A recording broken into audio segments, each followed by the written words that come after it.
Nation of Fit in 10, welcome to day 33. We are 2 days away from the halfway point, if you can believe that. 2 days away.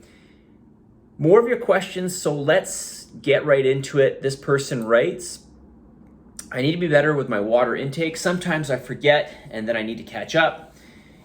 I have a gallon bottle that I'm going to use to stay on track.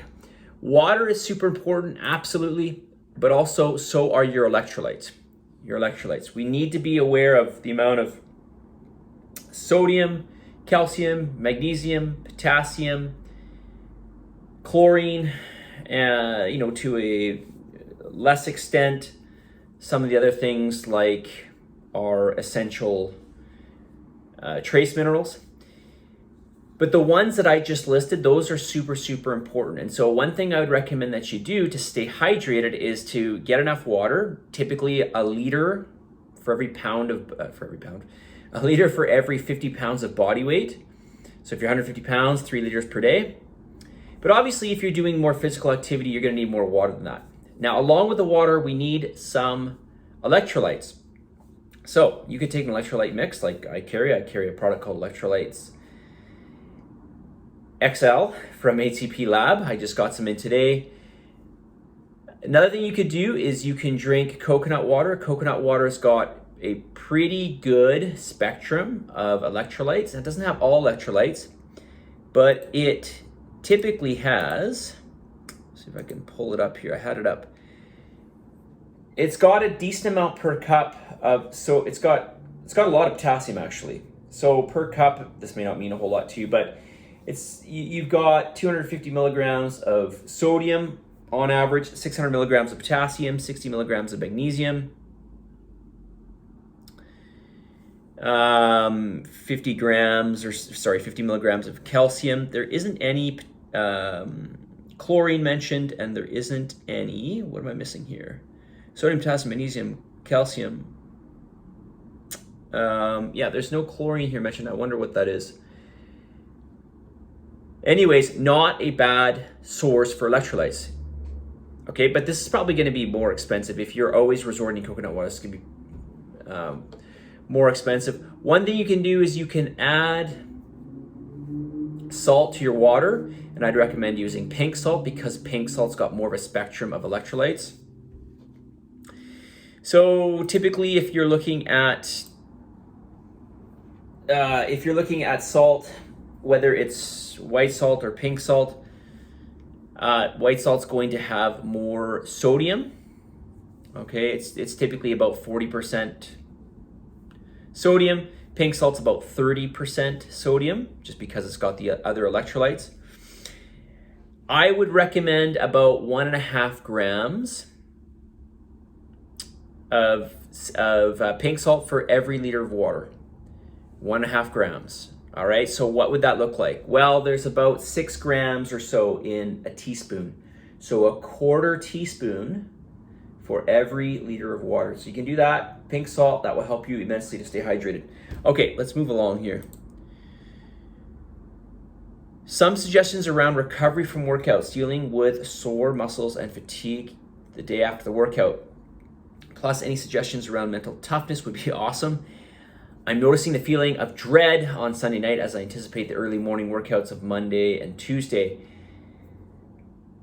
Okay, typically with recovery, it's normal to wake up the next day and feel the muscles are worked, they're tired, they're sore. This is normal. And if you are not used to this, this could potentially, although some people say quite the opposite. It's actually interesting. Some people say they feel defeated if they're super sore, and other people say they feel awesome because they feel like they did something. I've always been in the latter camp, but if you feel discouraged, don't. It is normal. It's what happens. Now, what we don't want is for you to be sore for a week. That's not what we want. Okay, then you did too much. But if you're sore for a couple days, this is normal. It's also normal to feel some central nervous system fatigue, which you'll get after training, in particular with heavy weights. Although this can happen with hard cardio and stuff like that. The best thing to do for recovery, I mean, listen, you can take magnesium, you can take a magnesium salt bath. That will help to relax your muscles. You can also take, I talked about it yesterday, something like Yin Reserve, or you can take a good source of magnesium. This will help your muscles to relax a bit. The recovery is going to happen from your nutrition and your sleep. The only way to repair the tissue is to give it the building blocks. Those building blocks essentially are protein. So we need to have protein and enough calories. You need to have protein and enough calories, because if you just eat protein and your calories are low, you're not going to get that protein for recovery. You're going to use that protein for energy. We don't want to use it for energy. We want to use it for recovery. Okay, we want to use it for tissue recovery. So essentially it's quote, good diet. Okay, so enough calories, reasonable amount of calories, enough protein, especially essential amino acids. All you vegans out there, take an essential amino acid supplement if you are, well, I just addressed the vegans, so you are vegan. And even if you're not vegan, well, if your protein's high enough and you're not vegan, you're probably getting a lot of your sources from animal. So you're going to get more of the essential amino acids, but it probably wouldn't hurt for you to take essential amino acids as well. And sleep, I think I already said that. Sleep, sleep, sleep. You need sleep. You guys should be getting 8 hours of sleep a night.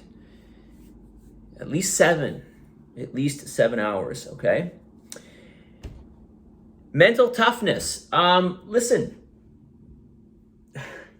I'm not going to, mental toughness, let's say, if you are dreading workouts, just remember that it is what takes you out of your comfort is what's going to allow you to grow. It's what's going to allow you to progress, more importantly, especially when we go through some level of overload, something that we're not used to. Okay, so look at it as, I can't wait for tomorrow, because tomorrow I'm going to progress. Like tomorrow, after tomorrow, I'm going to be better.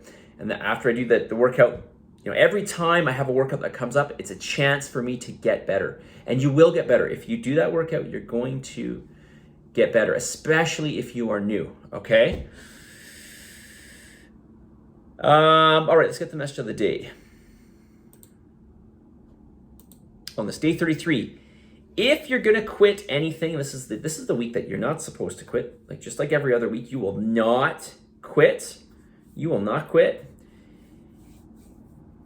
But hey, if you want to quit anything, quit being lazy, quit making excuses, quit being negative, quit being down on yourself, and quit waiting for the right time. Now, obviously you're not waiting for the right time because you're in this challenge and you're doing it, but let's start to build ourselves up. Let's start to look at all the things that we're doing right now, and we're doing them because they're going to help us to improve. They're going to help us to get better.